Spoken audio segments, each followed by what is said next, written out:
Salut tout le monde, c'est Vincent de la Floorwork Academy et dans cette vidéo tutoriel, on va voir les deux principales roulades épaules et leurs deux variations respectives qui nous permettent de finir soit sur le ventre, soit sur le dos. C'est vraiment la base de la base quand il s'agit des roulades, mais vous allez voir, il y a plein de petits détails auxquels il convient de prêter attention. On va commencer par un échauffement bref, en se plaçant en tailleur. On va faire des grands ronds avec la nuque, bien sûr, échauffement que je vous invite à compléter en fonction du temps que vous avez et de vos besoins personnels. On a souvent parfois d'échauffer des choses un peu différentes de ses voisins. On change de sens.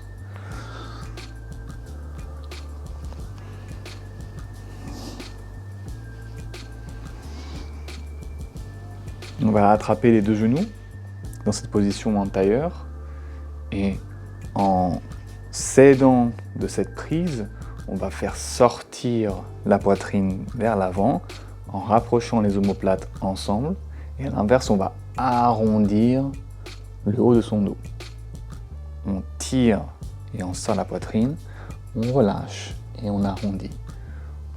Tire et on arrondit. De ce mouvement, on va essayer d'aller sur les côtés, de déplacer sa cage thoracique droite à gauche sans faire chuter les épaules. C'est un mouvement différent. Pareil, ici, il y a beaucoup de subtilités sur lesquelles on reviendra dans une prochaine vidéo. Et de là, on va faire, et vous l'avez vu arriver gros comme une maison, l'ensemble du cercle, de la droite vers l'avant, vers la gauche et de retour à notre dos rond, pour essayer d'articuler ce mouvement en continu. Et on verra, le mouvement continu, c'est un peu la base de notre floorwork, la base du mouvement au sol. Et on change de sens.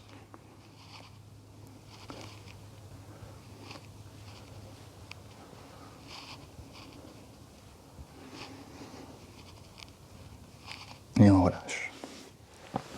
On va se mettre assis et on va envoyer des chandelles pour aller placer son poids sur le haut de son dos. On essaye d'éviter la nuque. On peut avoir 5-10% du poids en appui d'équilibre sur le dessus de son crâne. Là. On essaie de ne surtout pas charger la nuque.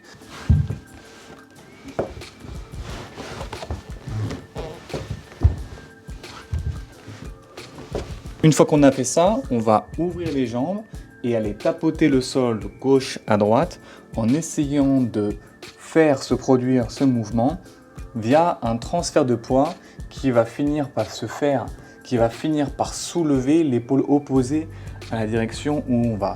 En français, ça veut dire quoi? Ça veut dire que si j'essaie de poser mon pied droit au-dessus de mon épaule droite, mon épaule gauche va se lever à mesure que le pied se rapproche du sol.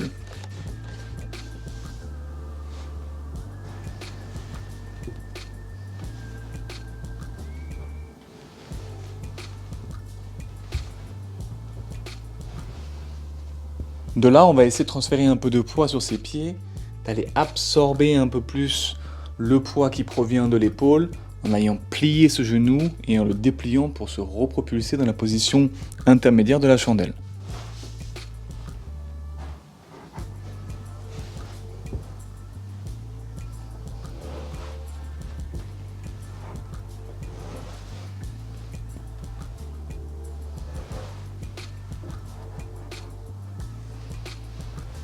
Au début, on peut absolument se servir de ses mains histoire de bien comprendre la mécanique du mouvement. À terme, quand ça deviendra vraiment simple, on pourra se soucier du mouvement, de l'élégance du mouvement des mains, qui seront moins un support et plus une cerise sur un gâteau qui sera déjà bien cuit. Une fois le pied posé, on a déjà notre première roulade d'épaule qu'on va appeler la roulade simple. C'est la roulade qui va du même côté, c'est-à-dire que si on roule sur l'épaule droite, c'est le pied droit qui se pose par terre. Et si on roule sur l'épaule gauche, c'est le pied gauche qui se pose par terre.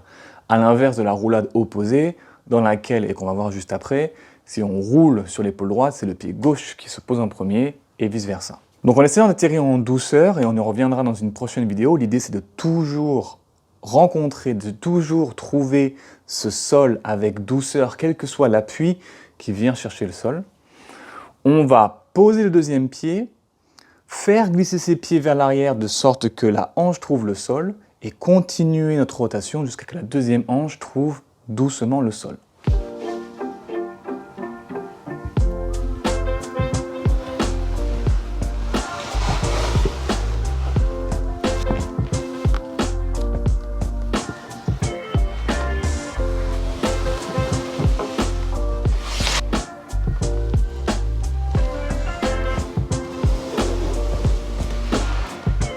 On a là donc notre première roulade. En fonction des styles, on n'aura parfois pas l'occasion d'atterrir sur ses orteils et on sera parfois forcé d'atterrir directement sur le plat du pied. Mais vous allez le voir pour la finition qui arrive, c'est-à-dire la deuxième variation à partir de cette roulade simple, les orteils sont importants. Ils nous permettent d'ancrer la position intermédiaire et de basculer sur son dos si on le souhaite. On va donc s'arrêter au moment où le pied trouve le sol, en se servant de ses orteils, et si vous glissez trop, enlevez les chaussettes. Et dans cette position, en ramenant le bras du côté de l'épaule sur laquelle on roule vers son visage, et en créant une surface de contact plus importante se faisant avec le sol, on va essayer de glisser sur le dos pour finir bassin et sternum vers le plafond avant de retrouver le sol.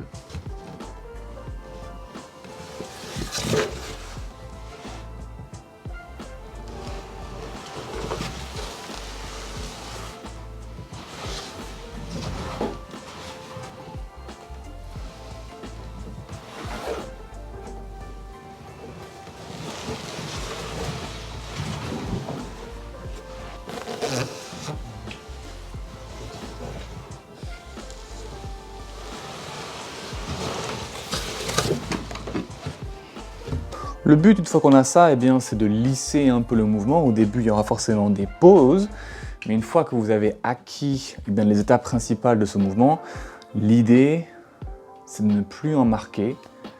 Et pour ce faire, on peut s'aider d'un métronome, si vous avez l'âme un peu mélomane, ou simplement se filmer et s'assurer qu'il n'y a pas de pause ni de ralentissement en l'air à mesure que le pied vient trouver le sol. Ce que je vous conseille, c'est une fois la roulade terminée, de continuer de rouler vers une position fétale, à partir de laquelle vous allez vous repousser pour finir dans cette figure-là, qui est très importante en floorwork, qui va survenir constamment et qu'on va appeler la figure 4.